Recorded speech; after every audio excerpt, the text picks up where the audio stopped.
감사와 찬송과 영광을 올려드립니다. 오늘도 복된 한날을 허락하시고 또 생명 주시고 건강 주시고 저희들의 발걸음을 아버지의 집으로 주님의 몸된 교회로 저희들을 불러주시니 감사합니다. 아멘. 하루를 시작하며 하나님 앞에 예배드리며 말씀을 들을 수 있고 찬송드리며 기도할 수 있게 하시니 감사합니다. 아멘. 아버지 하나님, 이 시간 하나님의 전에 나온 한 영혼 한 영혼, 한 가정 한 가정에게 꼭 필요한 말씀으로 임하여 주옵소서. 아멘. 성령 하나님께서 임재하여 주옵소서. 아멘. 이 시간 말씀을 전하고 듣습니다. 성령 하나님, 전하는 종의 입술을 주장하시고 듣는 모든 심령의 귀와 마음을 주장하셔서 온전히 하나님의 말씀으로 천래의 음성으로 아멘하여 받을 수 있는 복된 심령들 되어지도록 주여 은혜 내려 주옵소서. 아멘. 예수 그리스도 이름으로 축복하며 기도 올려옵나이다. 아멘. 아멘. 자, 오늘은 이스라엘의 6대 왕과 7대 왕에 관한 이야기입니다. 자, 6대 왕이 오므리, 7대 왕이 아합입니다. 아마 아합이라는 이름은 많이 들어보셨을 거예요. 유명한, 아마 북이스라엘의 왕들 중에 여로보암과 함께 쌍벽을 이루는 아합 왕, 많이 들어보셨을 왕이라고 생각이 듭니다. 자, 이 여로보암의 아들 나답으로부터 시작해서 나답과 바사, 엘라, 시므리, 오므리, 아합의 왕까지 이르기까지가 6번째 왕이 교체가 될 동안에 남쪽 유다의 왕은 아사 왕이었다. 아사가 남쪽에서 41년을 통치하는 중에 5, 6이 30,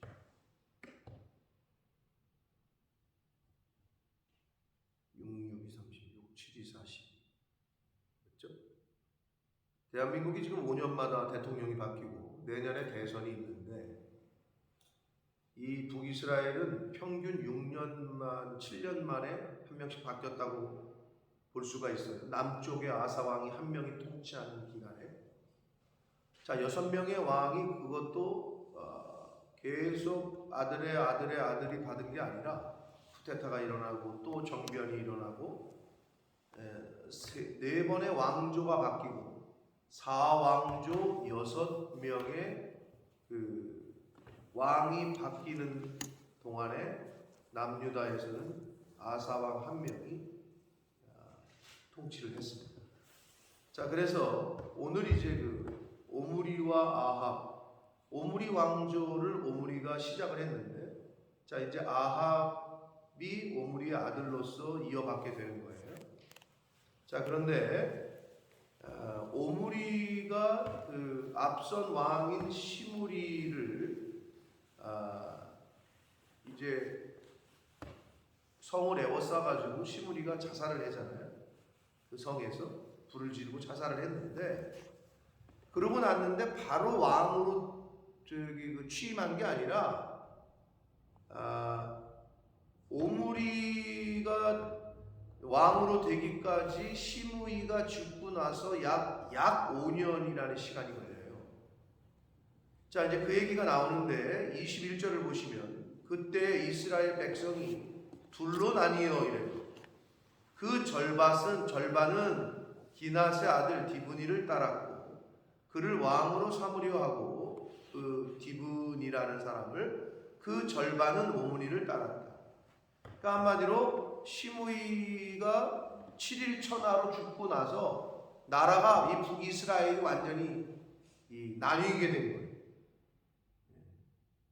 완전히 어려워진 거예요. 나라가 나뉘어가지고 둘로 쪼개져가지고 한쪽은 디분이라는 사람, 한쪽은 오므리를 따르게 됐다는 거예요. 이게 5년 동안이나 지속이 돼요. 그러니까 나라가 둘로 나뉘어가지고 다른 적군이 아니라 동족상잔의 비극을 5년 동안이나 했다는 거예요. 그랬는데 22절 오므리를 따르는 백성이 기낫의 아들 디브니를 따른 백성을 이겼다. 디브니가 죽음에 오므리가 왕이 됐다. 그리고 23절 유다의 아사왕 제31년에 오므리가 이스라엘의 왕이 되어 12년 동안 있었다. 자, 그래서 시므이가 죽고 나서 5년이라는 시간이 걸려요. 그동안에는 북이스라엘이 쪼개져가지고 나라가 시끄러운 거지. 그러니까 하나님의 말씀대로 하나님의 권위대로 왕의 권세가 위로부터 오고 하나님이 세우시고 백성들이 순종하고 이런 모양새가 아니라 어떻게 된 거냐면 북쪽 이스라엘은 지금 무력만 있으면, 즉 약육강식, 힘만 있으면 그냥 뒤집어 엎는 거지. 힘만 있으면. 근데 어때요? 오늘날 시대 아니에요. 약육강식. 당연한 거라고 아마 요즘 아이들은 그럴 거예요. 아니, 힘센 사람이 힘없는 사람 누르는 건 당연하지요. 응?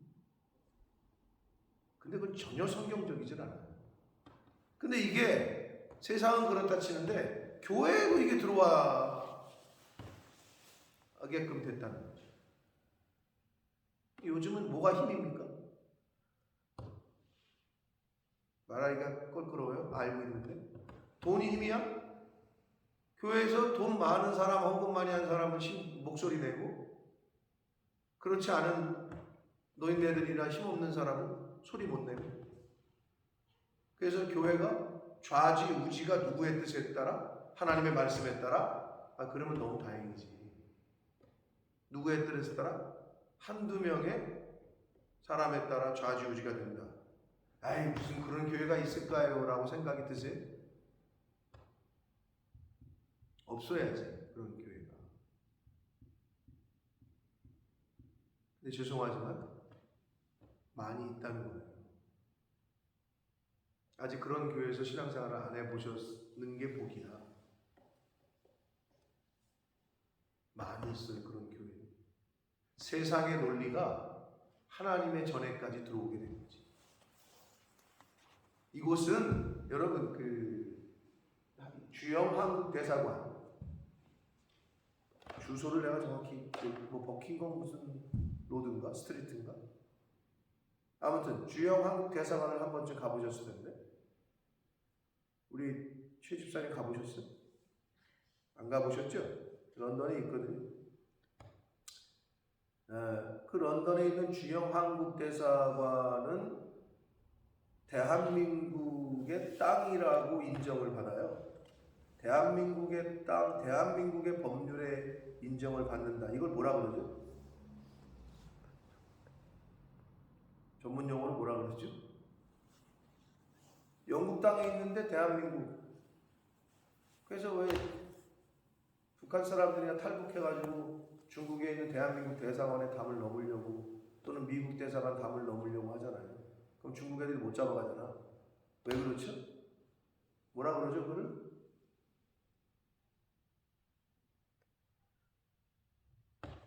알고도 대답을 안 하시는 거예요. 내가 어려운 질문을 한 거예요. 뭐라 그래요? 기억이 안 나요, 목사님. 뭐라고요? 뭐라고 하셨었는데 기억이 안 나요. 아유, 그 명칭. 사회, 아무리 사회를 전공 안 해도 치외법권이라는 말 못 들어보셨어요? 치외법권 지역이다. 들어보셨죠? 못 들어봤어요? 못 들어볼 수도 있지. 이과는 치외법권. 영국 땅인데, 중국 땅인데 대사관 담만 넘으면 중국의 법이 거기를 침범을 못해. 그게 치외법권이야. 그럼 이 세상에서 치외법권, 영적인 치외법권은 어디여야 돼? 교회야. 하나님의 말씀과 하나님의 통치가 임하는 곳. 당연히 교회여야지. 그러면 교회는 영국 땅에서 대한민국 대사관에는 대한민국의 법이 우선이에요. 영국의 경찰이 들어가서 못 잡아낸다고. 그게 치외법권이라 그래. 그러면 교회는 하나님의 법과 하나님의 말씀이 임하는 곳, 통치가 되는 곳, 우선인 곳이 돼야 되는데 교회가 세상의 법과 세상의 논리로 흘러간다. 이거는 그때는 끝장나는 거예요. 그게. 이걸 그럼 축소시켜서 우리가 걸어다니는 교회라고 신약에서는 이제 그러잖아요.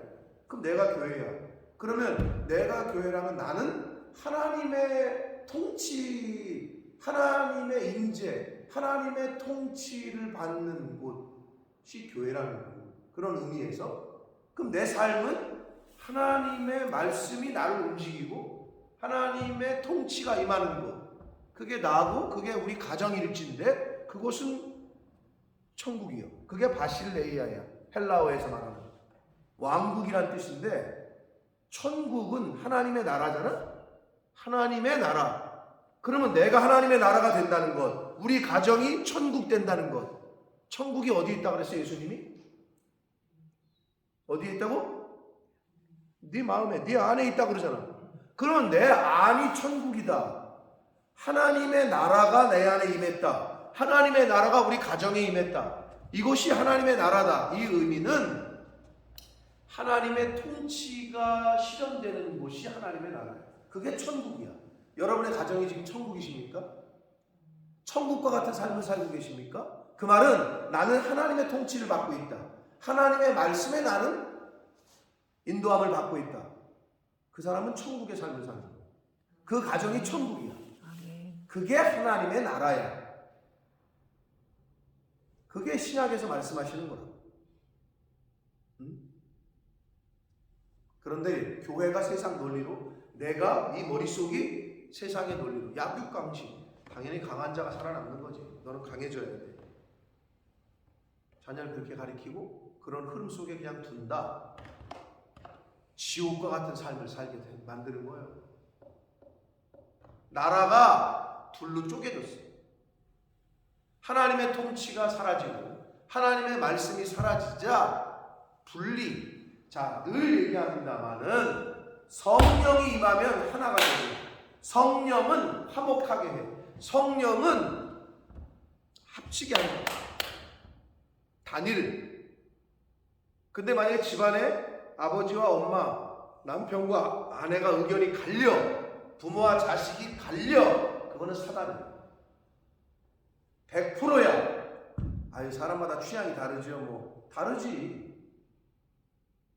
엄마는 짜장면 좋아하고 아빠는 짬뽕 좋아하고 자식 새끼들은 볶음밥 좋아하는데 그런 문제가 아니야. 그런 차원이 아니야. 설령 그것까지라도 단일이 돼. 예수님이. 뭐가? 하나님의 말씀이 우선이 된다면 아버지도 남편도 아내도 하나님의 말씀, 자식들도 하나님의 말씀. 그러면 하나가 돼. 그런데 하나님의 말씀이, 하나님의 영이 함께 하시지 않는 나라, 교회, 가정은 둘로 나뉜다. 패가 갈려. 이건 100%예요.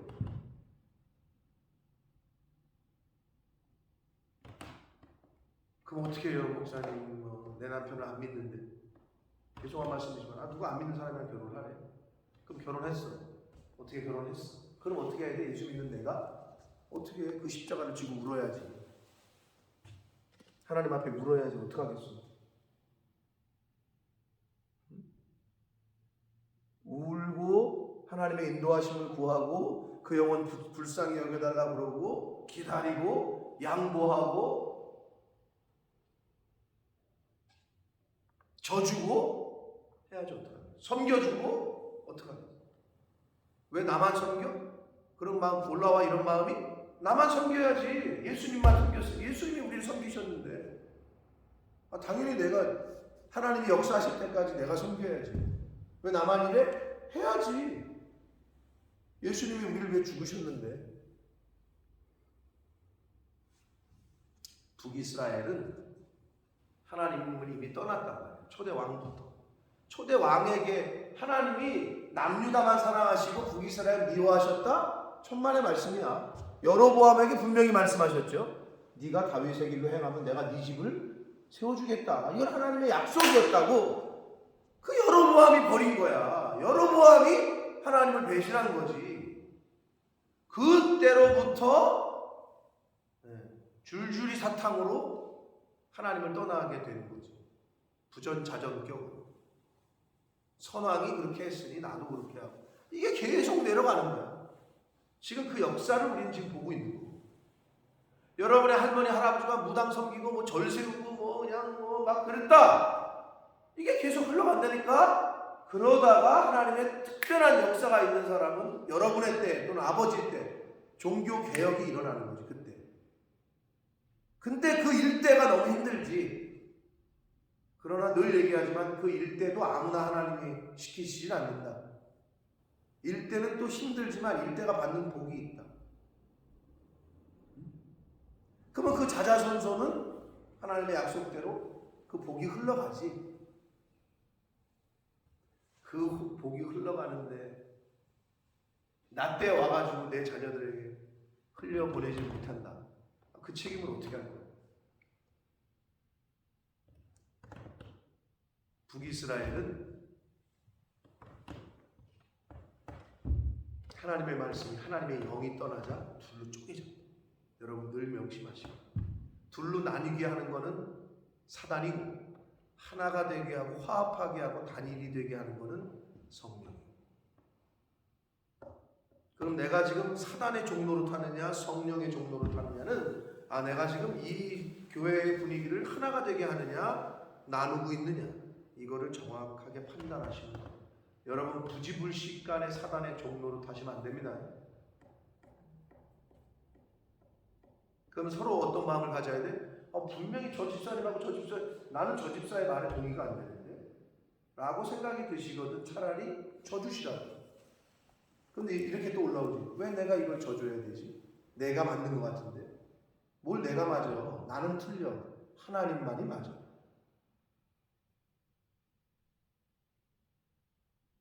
꼭 말장난하는 것 같아. 교회는 그런 곳이에요.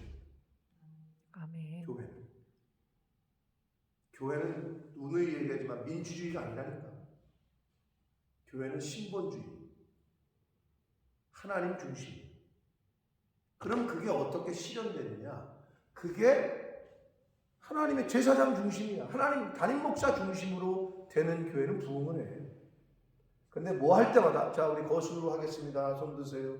자 우리가 뭐 10월 셋째 주에 소풍을 갈 건지 넷째 주에 갈 건지 11월로 연기할 건지 거수하겠습니다. 자 이번 주일날 저기 뭐 순댓국을 먹을 건지 아니면 뭐 설렁탕을 먹을 건지 부대찌개를 할 건지 손 드십시다. 이래가지고 이걸 어떻게 할 건지. 주방에서 모이는데 왜 이번 주일날은 뭐를 순두부찌개 한다는데 왜 딴 거 하라고. 이걸 어떻게 할 거요? 다 다른데. 기호가 다르고 누구에게 맞출 거예요? 근데 그 누구에게 맞출 때 힘 있는 누구에게 맞춰진다. 그 교회가 망하는 교회예요. 하나님에게 맞춰줘야 돼 모든 게. 그럼 그걸 어떻게 실현시킬 거냐는 거지 구체적으로. 답은 간단해. 주님이 말씀하신 이해하고 그냥 순종하면 돼. 그럼 여러분 그 생각이 또 여기 올라오지. 그럼 담임 목사가 잘못되면 그거는 여러분이 신경 쓰지 말라니까. 늘 얘기하잖아. 심판은 강대상부터야. 하나님이 맡기신 양들을 푸른 초장으로 인도 안 하고 음침한 골짜기로 데려간다. 여기서부터 심판이 이루어진다고. 근데 요즘은 어떻게 바뀌었어? 여기에 심판을 여기서 해. 그게 민주주의니까. 여러분 여기에 헷갈리시면 안 된다고. 교회는 하나님의 법과 하나님의 질서가 임하는 치유의 법권이야. 세상에 대한 치유의 법권 지역이다. 그게 하나님의 나라다. 이걸 개인으로 축소하면 나는 하나님의 말씀의 통치를 받고 있느냐? 세상의 흐름과 유행과 풍조와 사상에 따라 내가 이끌려가고 있느냐? 내 자식이 지금 어떻게 하나님의 말씀에 따라 이끌림을 받느냐? 세상의 풍조와 사상과 흐름에 따라 끌려다니느냐? 이것밖에 없어요. 둘 중에 하나라니까.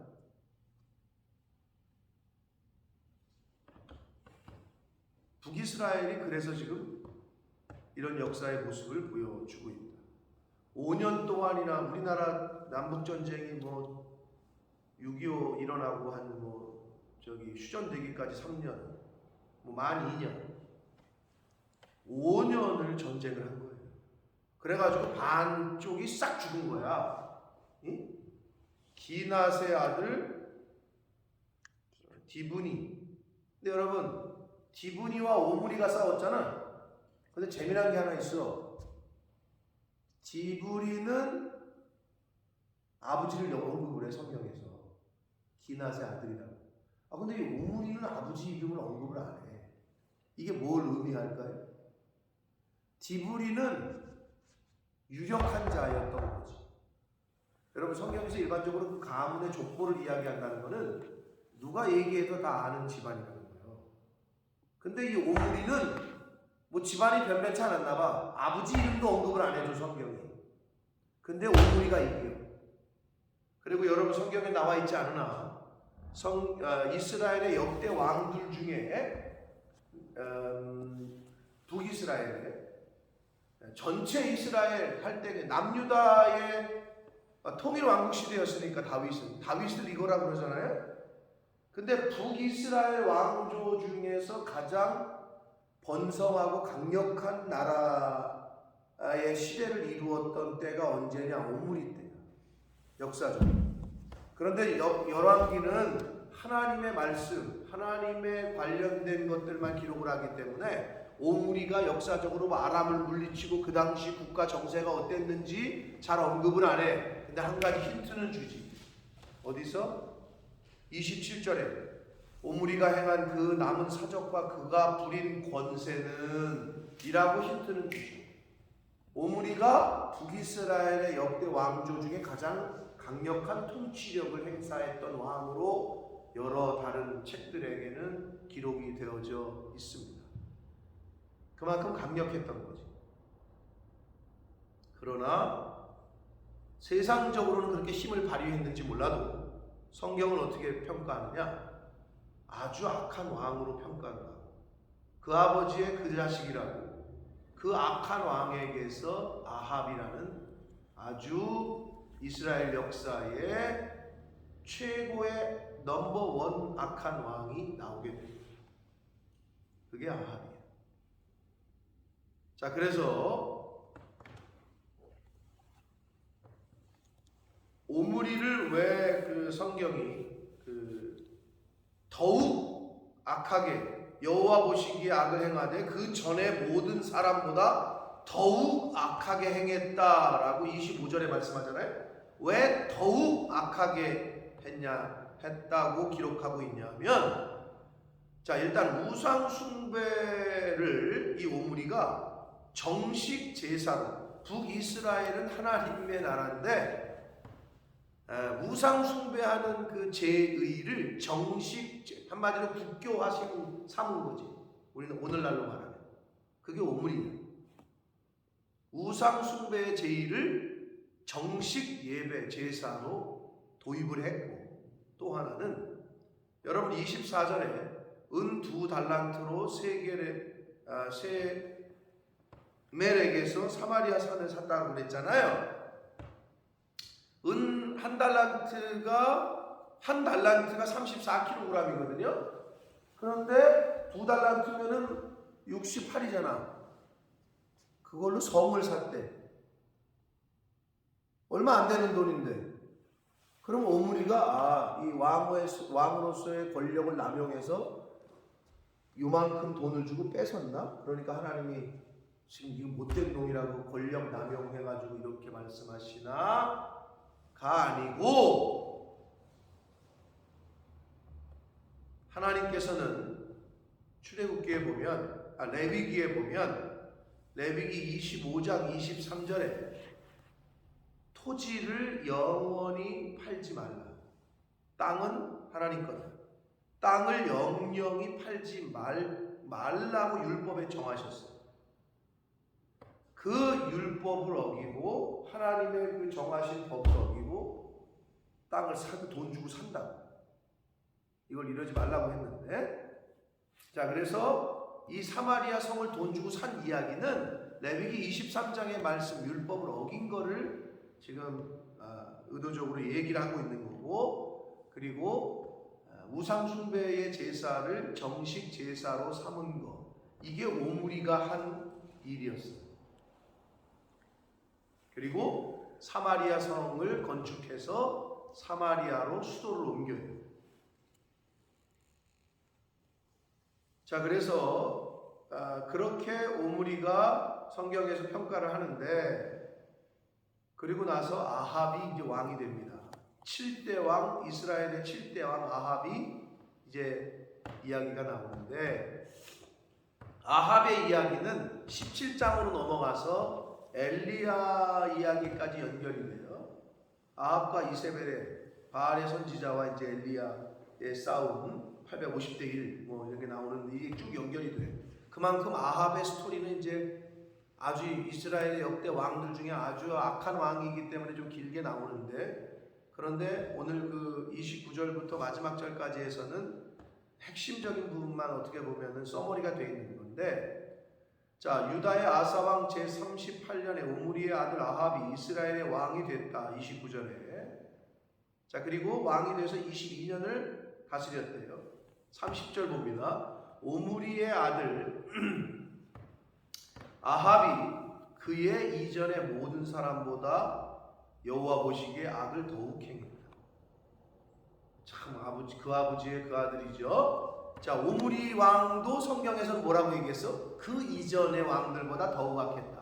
근데 그 아들로 가서는 그 이전의 왕들보다 더욱 악했다. 한마디로 무슨 말이야? 아버지보다 더 악했다는 거지.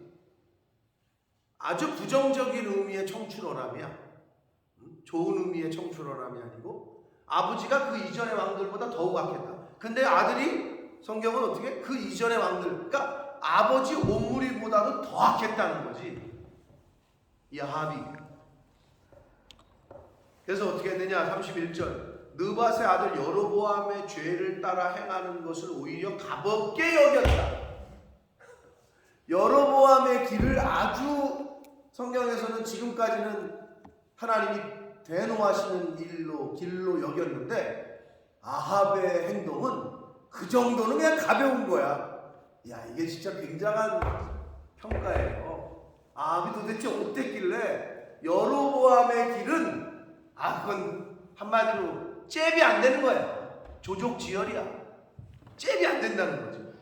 오히려 가볍게 여기며 시돈 사람의 왕 엣바알의 딸 이세벨을 아내로 삼았다. 자, 여기서 그 엣바알이라는 사람이 나오는데, 이 사람이 누구냐면 바알 신전의 제사장이었어요, 원래. 그런데 시돈의 왕 펠리스를 살해하고 왕이 되어서 32년간 통치를 해요. 한마디로 우상 바알 신전의 제사장이었는데 왕을 죽이고 왕이 된 거죠. 그리고 그의 딸이 이세벨이야. 시돈의 공주죠. 자, 그래서 아합 왕이, 북이스라엘의 아합 왕이 시돈의 공주와 결혼을 하는데, 이건 다분히 정략적인 결혼이었어요. 왜냐하면 북이스라엘이 북쪽의 아람의 침략을 계속 받으니까 그 아람 나라의 침략에 대비해서 시돈이라는 나라와 정략적으로 동맹을 맺기 위해서 시돈의 공주인 이세벨을 아합 왕이 자기의 아내로 맞아들이게 돼요. 아람이라는 나라를 이렇게 견제하기 위해서 정략 결혼을 하게 됩니다. 자, 그랬는데 이세벨은 바알 신전 제사장의 딸인 만큼 아주 바알의 우상 숭배자였단 말이에요. 그래가지고 북이스라엘에 바알 신전이 세워지고 바알의 제사장들이 들어오게 되고 말도 안 되는 일이 벌어지게 됩니다. 자, 그래서 바알을 섬겨 예배하고 그래요. 이 아합 왕께서 32절, 사마리아에 건축한 바알의 신전 안에 바알을 위하여 제단을 쌓았고, 33절, 아세라상을 만들었다. 아세라상은 다산의 여신입니다. 그래서 이 아세라 신전에서 제사를 드릴 때에는 난잡한 성교 의식이 있었어요. 왜? 그래야 애를 낳고, 다산이야 그게, 그 행위가 난잡한 선교 행위가 그 신전에서 일어났다. 그런 우상이다. 그는 그 이전에 이스라엘의 모든 왕보다 심히 이스라엘 하나님 여호와를 노하게 했다. 충분히 그럴 만하죠. 자, 그리고 34절의 스토리는 뭐냐면 그 시대에, 즉 아합 왕 시대에 베델 사람 베델 사람 히엘이라는 사람을 통해서 이 아합이 여리고성을 건축하게 해요. 여기서 히엘이 여리고를 건축하였는데 그 성문을 세울 때에 막내 아들 맏아들, 그 터를 쌓을 때에 맏아들 아비람을 잃었고 그 성문을 세울 때에 막내 아들 수굽을 잃었으니 여호와께서 눈의 아들 여호수아를 통하여 하신 말씀과 같이 되었다. 여호수아 6장 26절을 함께 읽겠습니다. 기억나세요, 여러분? 여호수아 읽으실 때 여리고성을 함락시키고 나서 하나님이 그러죠. 여기에다가 다시 이 성을 건축하면은 다 자식을 잃을 거다. 그게 여호수아 6장 26절의 예언인데 이 예언을 하시고 약 500년이 지난 후에 아합 왕이 여리고성이 전략적으로 요충지어 가지고 다시 재건을 해요. 500년 동안 그대로 있던 그 여리고 성터를 아니나 달러 하나님의 말씀대로 저주를 받게 됩니다. 여호수아 6장 26절 구약성경 328쪽입니다.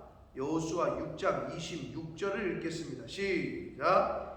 여호수아가 그때 맹세하게 이르되 누구든지 일어나서 이 여리고성을 건축하는 자는 여호와 앞에서 저주를 받을 것이라. 그 기초를 쌓을 때에 그의 맏아들을 잃을 것이고 그 문을 세울 때에 그의 막내 아들을 잃으리라. 이 말씀이 약 500년이 지난 후에 그대로 이루어지게 됩니다. 자, 오늘 오므리와 6대 북이스라엘의 6대 왕인 오므리와 7대 왕인 아합 왕. 여러분, 북이스라엘의 7대 왕 아합만 알고 계셔도 안 잊어버리시겠죠? 7 럭키 세븐인데 이 럭키가 안 되고 이 아합 왕이 최고로 악한 왕으로 기록이 되어 있습니다. 성경에. 그래서 일명 아합과 이세벨, 시돈의 공주 이세벨, 북이스라엘의 7대 왕 아합. 아주 그냥 한 쌍이야. 부창부수. 그래가지고 하나님 앞에서 가장 극악무도한, 하나님을 심히 노하게 하는 짓들을 하게 됩니다. 자, 6대 7대 왕의 모습을 살펴봤습니다. 자, 사랑하는 성도 여러분, 오늘 서론에서 좀 서론이 길었는데 그게 가장 중요합니다. 오므리가 왕이 되기까지 시므이 7일 천하를 이루었던 시므이가 죽었어. 그럼 본인이 바로 왕이 돼야 되는데 반란이 일어나. 또 내분이 일어나. 이 북이스라엘 땅에서 내분이 일어나가지고 둘로 패가 갈려. 하나는 디브니, 하나는 오므리. 이렇게 둘로 나눠가지고 5년 동안 전쟁을 하다가 결국에 5년 후에 오므리가 반대쪽을 다 죽이고 왕이 돼. 주님의 몸된 교회가 여러분의 가정이 그리고 나아가 여러분의 개인이 하나님의 나라의 의미, 천국의 의미는 예수님이 너희 안에 있다고 그랬는데 하나님의 통치, 하나님의 말씀에 순종하는 삶을 사시면 천국을 사시게 될 겁니다. 아멘. 그러나 불순종하는 삶을 살면, 내 마음대로 살면, 내 뜻대로, 내 감정대로 살면 지옥과 같은 삶을 사시게 될 겁니다. 이건 개인도 그렇고 가정도 마찬가지고 후손들도 마찬가지입니다. 나누고 싸우고 맨날 악유하고 여러분 그런 가정에서 살면 안 되잖아요. 여러분의 가정이 그렇다고 생각해 보시오. 여러분의 자녀들의 가정이 그렇다고 생각을 해 보시오. 교회가 그렇다고 생각을 해 보시오. 얼마나 힘들어요. 바울이 이걸 깨닫고 어떻게? 내 안에 두 법이 싸운다. 하나는 사망의 법이, 하나는 생명의 법. 그래서 어떻게? 바울이 행한 방법은 나는 매일 죽는다. 내 생지를 죽이고 하나님의 말씀을 살리고, 나는 죽고 내 안에서 예수 그리스도가 살고. 아멘. 이게 다 같이 연결되는 거예요. 어디를 보면. 하나님의 통치를 받는, 하나님의 말씀에 순종하는 저와 여러분의 삶이 되시길 축복합니다. 아멘. 그러한 가정 되시길 축복합니다. 아멘. 여러분의 개인의 속이 되시고, 여러분의 자녀손들이 천국을 누리며 사는 그런 복된 삶을 사는 저와 여러분, 그리고 여러분의 가정이 되시길 예수 그리스도 이름으로 축복합니다. 아멘. 살아계신 하나님 아버지 감사합니다. 오늘 이스라엘의 왕, 6대 왕, 7대 왕 오므리와 아합 그 모습을 통하여 교훈해 주시고 깨닫게 하시니 감사합니다. 아멘. 하나님의 말씀을 어기고 하나님의 뜻에 불순종했던 북이스라엘 오므리 5년 동안이나 동족상잔의 비극을 전쟁을 한 끝에 5년 만에 왕이 됐지만 하나님 앞에서 더욱 악한 길로 행하고, 또 그 아버지에게서 낳은 아합은 더욱 악한 길로 행하고, 하나님 아버지, 하나님의 통치를 받는 곳, 하나님의 말씀이 살아 역사하는 그곳이 바로 천국이라 하셨습니다. 주여. 아버지, 주님의 몸된 교회, 저희 교회가 천국을 이루는 교회가 되게 해주시고, 아멘. 이 교회에 속한 한 가정 한 가정이 천국을 경험하는 가정이 되게 해주시고, 아멘. 한 성도 한 성도와 그 가정에 속한 자녀손들이 하나님의 통치를 받으며 천국을 경험하며 이 세상을 살아갈 수 있도록 하나님의 말씀에 순종하는 저희들 모두가 되고 주여 은혜 내려 주옵소서. 아멘. 예수 그리스도 이름으로 축복하며 기도 올리옵나이다.